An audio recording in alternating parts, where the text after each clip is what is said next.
Good morning student. आज का हमारा विषय है भारतीय समाज की विविधता में एकता। विश्व के सभी समाजों में भारतीय समाज सबसे अनूठा और विलक्षण समाज है। एक काफ़ी पुरानी संस्कृति वाला समाज भारतीय समाज ऐसा माना जाता है कि 5,000 से लेके 6,000 की अवधि का समाज है। भारतीय समाज पूरे विश्व का सबसे अनूठा समाज है। यहाँ के जो वेद हैं, हमारे वैदिक ग्रंथ हैं, ये विश्व के सबसे पुराने ग्रंथों में इनकी गिनती शुमार की जाती है। अंकगणित में अंकों का जो आविष्कार है उसकी भी देन भारत है। जीरो का आविष्कार भारत ने किया, है ना। और इसके अलावा बहुत सी चीज़ें जो हैं, भारत की संस्कृति बहुत ज़्यादा थी, भारतीय सभ्यता बहुत विलक्षण थी। हमारे यहाँ कई चीज़ें ऐसी हैं जो कि भारत से ही विदेशी सभ्यता या हुई, लेकिन इनका वो नहीं था, मानकीकरण नहीं था, या फिर इनका अपन ने स्टोर नहीं किया, तो उस कारण से हम पिछड़ गए। और ये कहा जाता है कि भारत एक पिछड़ा हुआ देश है। यहाँ की संस्कृति सबसे अनूठी ये है कि भारत में अगर आप देखें, भारत भौगोलिक रूप से काफ़ी विविधता वाला है। यहाँ रेगिस्तान भी है, विश्व की सबसे ज़्यादा वर्षा वाला क्षेत्र भी है, ठंड भी यहाँ काफ़ी पड़ती है, बर्फ़ भी गिरती है। ऐसी विविधता आपको विश्व के किसी भी देश या राष्ट्र में आपको देखने को नहीं मिलेगी।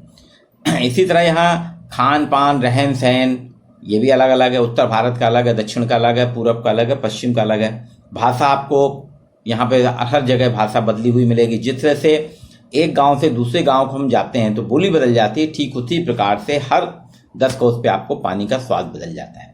नदियों का अथाह यहाँ पे है, काफ़ी नदियाँ हैं, उर्वरक है, खेती, सभी चीज़ों में हमारे यहाँ विभिन्नता है।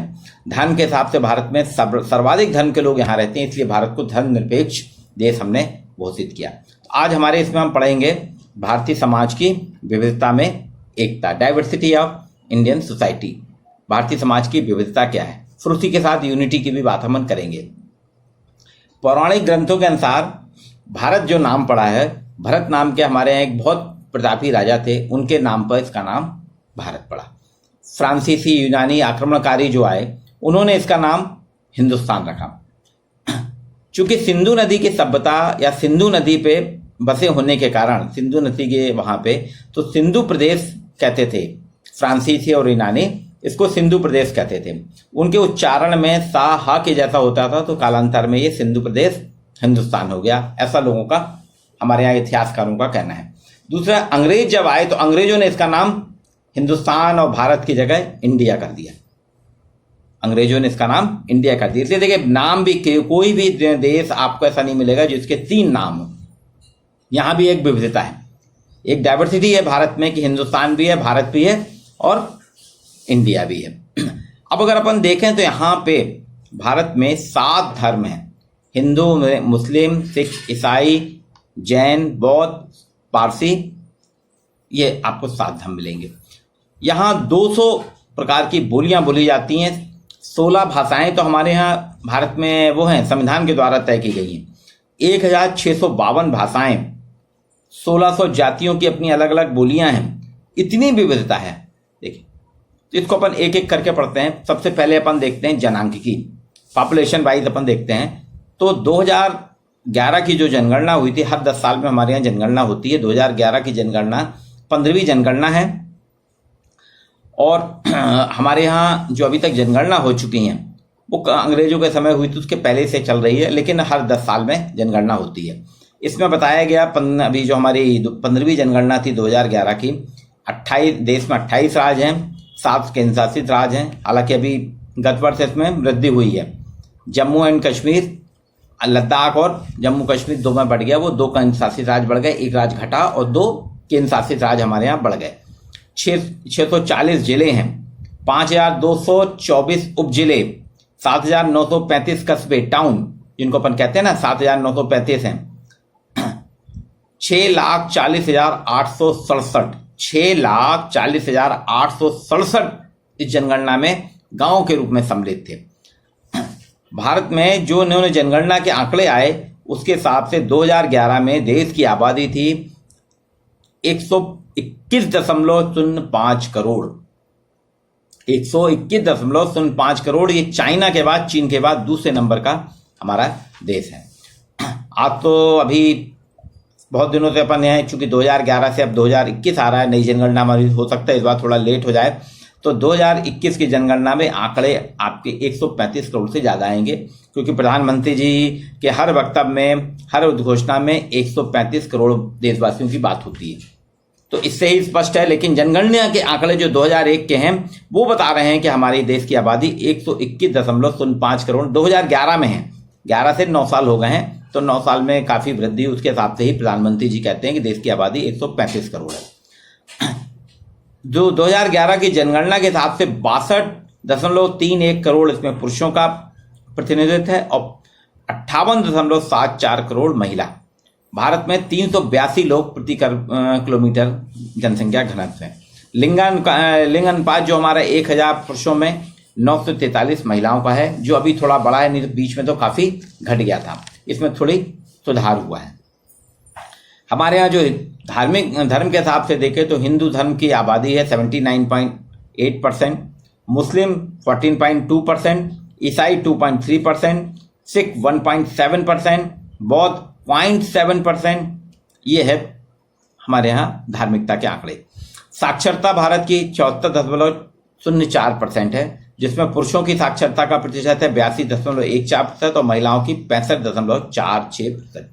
भौगोलिक रूप से अगर अपन देखते हैं तो मैंने शुरू में चर्चा की थी, भारत ही विश्व का एक ऐसा देश है जहां रेगिस्तान भी है, जहां समुद्र भी है, पहाड़ भी हैं, ठंडा प्रदेश भी है, गर्म भी है।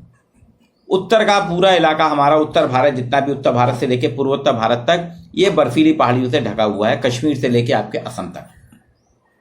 हिमालय पर्वत विश्व का सबसे ऊंचा पर्वत है जो हमें सुरक्षा प्रदान करता है। इसके नीचे जब हम आते हैं, पश्चिम में राजस्थान का इलाका वो रेगिस्तान है। राजस्थान में जैसलमेर रेगिस्तान है, बीकानेर, जैसलमेर, सब रेगिस्तानी इलाके कहलाते हैं, जहाँ साल भर में मुश्किल से एक साल बारिश होती है, एक साल नहीं होती, एक इंच भी बारिश हो पाती है, 1-2 इंच। फिर इसके बाद अगर अपन यहाँ थे मध्य भारत में, तो उत्तर प्रदेश हुआ, मध्य प्रदेश हुआ, आपका महाराष्ट्र हुआ, उड़ीसा हुआ, बंगाल, ये मध्य भारतीय यहाँ पे दूसरे प्रकार का आपको यहाँ पे शरद गर्म मिक्स मिलेगा। नीचे चले जाते हैं अपन, महाराष्ट्र से नीचे आंध्र प्रदेश, कर्नाटक, तमिलनाडु, ये आपको समुद्री इलाके जो हैं ये सारे के सारे गर्म हैं। तो अलग अलग भौगोलिक विशेषता है हमारे यहाँ की, कि ठंडा भी है, गर्म भी है। कश्मीर सबसे ज़्यादा ठंडा होता है, कश्मीर लद्दाख में बहुत बर्फ़ गिरती है। लेकिन वहीं आप देखेंगे गर्म उसमें तो छत्तीसगढ़ में चापा जो है काफ़ी गर्म होता है, उड़ीसा में काफ़ी गर्म होता है, आपके राजस्थान में गर्मी काफ़ी होती है। हमारे यहाँ टेम्परेचर ठंड के समय में माइनस में चला जाता है कुछ स्थानों में, और कुछ स्थान ऐसे हैं गर्मियों में वहाँ टेम्परेचर आपका 50 डिग्री टच करने लगता है कोई। और सामान्य तौर पे जितने भी मध्यवर्ती भारत है, यहाँ पे टेम्परेचर जो है, गर्मी जैसे अभी प्रारंभ हो रही है तो आप देखेंगे 40 से जो शुरू होता है तो महीनों हमारे यहाँ का टेम्परेचर 45 डिग्री 46 डिग्री रहता है। बारिश भी हमारे यहाँ बहुत होती है, चेरापूंजी में जो कि था उसके आसपास के एरिया में साल भर बारिश होती रहती है। तो ये भौगोलिक विविधता है हमारे यहाँ की।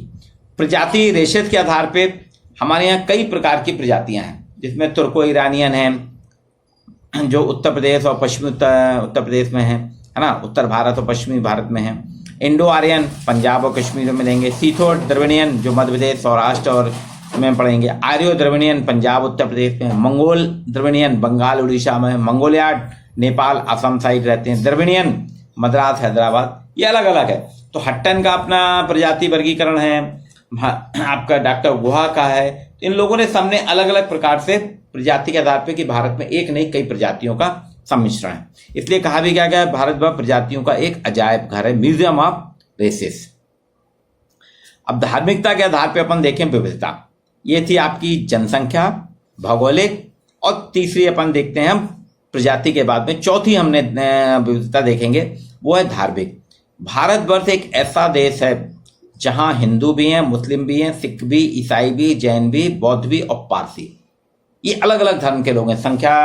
जनसंख्या का मैंने आपको थोड़ा चित्रण दिया था कि सबसे ज़्यादा हिंदू हैं, क्योंकि हिंदू काफ़ी समय से रह रहे हैं। मुगल हमारे आए थे, मुगलों का आगमन जो हुआ था 5वीं 6वीं में, समुद्रगुप्त और चंद्रगुप्त वंशों के बाद इनका आना शुरू हुआ था।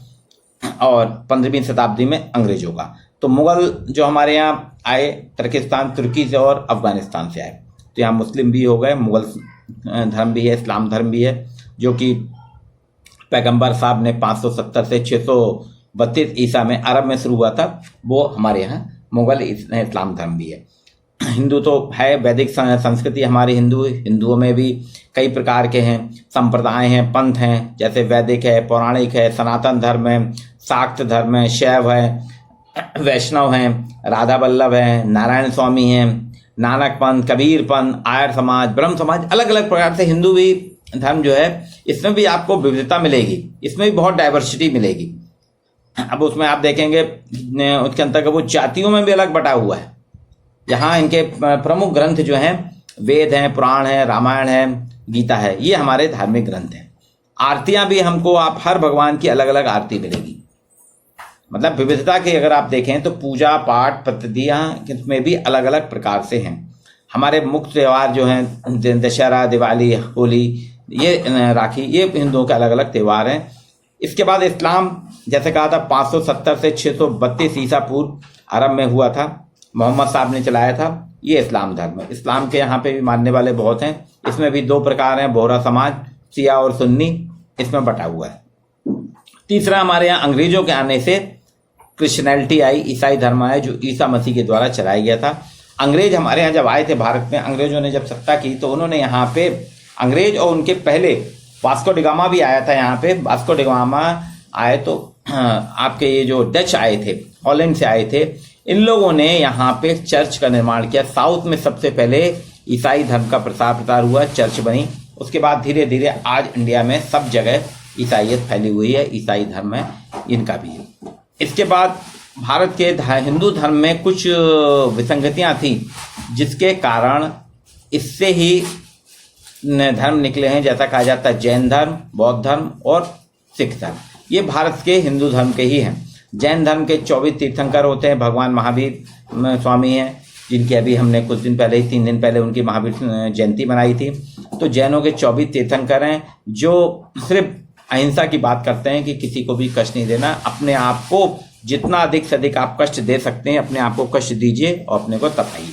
बौद्ध धर्म भी अहिंसा के खिलाफ है, गौतम बुद्ध के द्वारा स्थापित किया गया। 1504 में गुरु नानक जी ने सिख धर्म की स्थापना की थी। उनके अलग अलग गुरु होते चले गए। आज इस प्रकार से हम देखते हैं कि भारतवर्ष में अलग अलग प्रकार की विविधताएं, तो सामाजिक विविधताएं जो हैं निरंतर बढ़ती जा रही हैं। अब खान पान, रहन सहन, पहनावा, सब जगह का पूरा भारत का अलग है। बंगालियों का, बंगाल का आपको धोती कुर्ता पहनेंगे, कश्मीर में सलवार कुर्ता पहनेंगे, है ना, पठानी सूट पहनेंगे, कुर्ता पजामा पहनते हैं।